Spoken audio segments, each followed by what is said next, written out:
Selamat pagi dan selamat sejahtera. Nama saya Nur Azmina Kia binti Azman, nombor matrik 299644. Bagi tugasan pertama individu penulisan entry teknologi maklumat ini, saya telah memilih topik bina jadual kebenaran dan ungkapan boolean. Penulisan entry teknologi maklumat ini mengandungi perkenalan, definisi, pengaplikasian dan kesimpulan serta rujukan. Tujuan penulisan entry teknologi maklumat ini diadakan adalah untuk memberi persediaan kepada guru bagi menganalisis dan merancang cara bagaimana untuk menyampaikan e-book kepada pelajar. Menurut DSKP iaitu Dokumen Standard Kurikulum Pentaksiran 2016, tajuk membina jadual kebenaran dan ungkapan boolean merupakan salah satu subtopik di dalam sains komputer tingkatan 5. Objektif sains komputer KSSM adalah membolehkan pelajar membina kefahaman terhadap konsep asas iaitu algoritma dan logik. Sebagai contoh, membina ungkapan boolean, membina jadual kebenaran, bahasa penselipan klien dan bahasa penselipan pelayan. Dari subtopik yang saya pilih ini, pelajar akan dapat mempelajari bagaimana cara untuk membina jadual kebenaran dan ungkapan boolean berdasarkan get logik asas dan get logik kombinasi. Antara get logik asas adalah tak, atau, dan, manakala get logik kombinasi adalah tak atau, tak dan, eksklusif atau, eksklusif tak atau. Seterusnya kita akan pergi kepada definisi ungkapan boolean dan jadual kebenaran. Jadual kebenaran berasaskan daripada dua perkataan iaitu jadual dan kebenaran. Jadual bermaksud susunan data dalam bentuk baris dan laju, manakala mengikut Aristotle, kebenaran bermaksud kesahihan yang berlaku berpandukan realiti dan logik. Sebagai contohnya penggunaan logik didaktif. Logik didaktif ini, kebenarannya adalah bergantung kepada satu atau dua premis. Jika kedua-dua premis itu adalah benar, maka kesimpulannya juga adalah benar. Jadi secara rumusnya, jadual kebenaran merupakan susunan data iaitu input sama ada satu ataupun kosong daripada gabungan get logik sama ada iaitu get logik asas ataupun get logik kombinasi daripada litar logik. Seterusnya kita masuk pada definisi ungkapan boolean. Boolean ni berasal daripada nama seorang ahli matematik British iaitu George Boole. Menurut George Boole, boolean bermaksud bagaimana cara untuk menyusun pernyataan logik daripada dua nilai iaitu 1 dan 0 dengan lebih mudah supaya dapat menyelesaikan sesuatu masalah. Boolean ni juga dia telah membina sistem logik yang terdiri daripada nombor asas penduaan iaitu 1 dan 0. Penggunaan ungkapan boolean ini telah digunakan dalam litar elektrik untuk tentukan sama ada litar tu off ke kosong ataupun litar tu on iaitu nilai 1. Boole telah mengasaskan ungkapan boolean di mana ungkapan boolean ini dihasilkan daripada ayat matematikal yang dimanipulasi daripada simbol dan juga operasi get logik. Sebagai contoh, kita ada get logik dan. Get logik dan merangkumi operasi darab, manakala get logik atau merangkumi operasi tambah.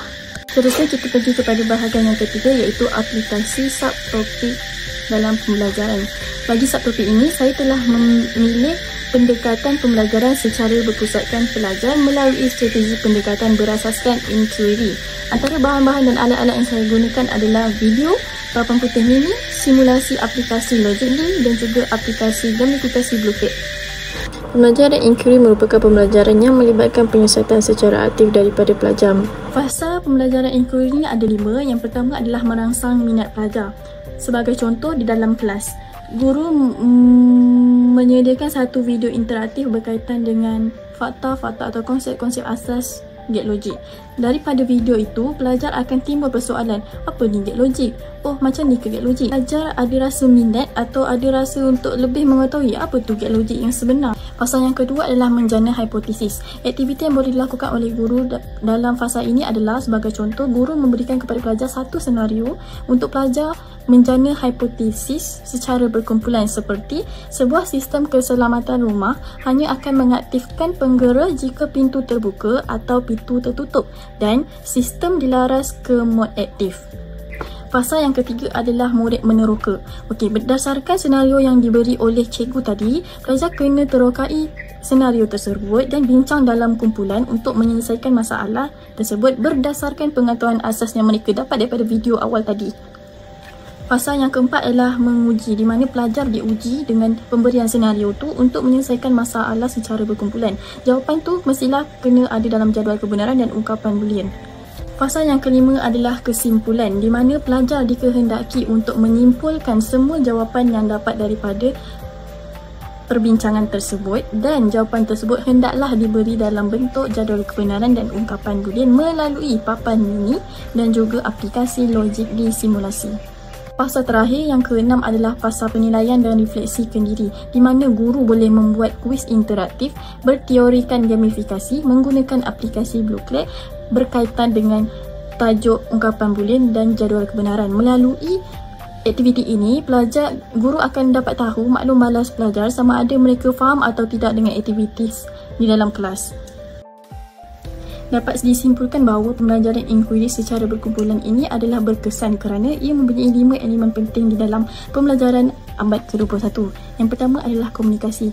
Di dalam aktiviti itu tadi, komunikasi telah berlaku antara guru dan pelajar dan pelajar dan pelajar.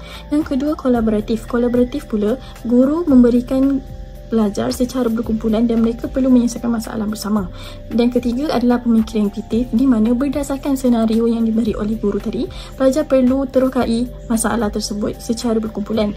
Yang keempat adalah kreativiti. Yang kelima adalah nilai murni dan etika. Melalui aktiviti tadi, sifat rasa tanggungjawab pelajar terhadap ahli kumpulan adalah tinggi kerana mereka perlu menyelesaikan masalah antara satu sama lain. Secara keseluruhan, jadual kebenaran dan ungkapan boolean merupakan asas penting dalam memahami logik digital dan pengaturcaraan. Ia juga membantu pelajar untuk berfikir secara kritis ketika menyelesaikan masalah secara sistematik. Pendekatan berpusatkan pelajar ini seperti pembelajaran inquiry, disokong juga dengan teknologi interaktif seperti logik di video dan gamifikasi, mampu meningkatkan pelibatan pelajar dan menjadikan pembelajaran lebih bermakna selaras dengan aspirasi KSSM dan PPPM 2013 hingga 2025. Strategi ini memupuk kemahiran abad ke-21 dan menjadikan pembelajaran lebih relevan.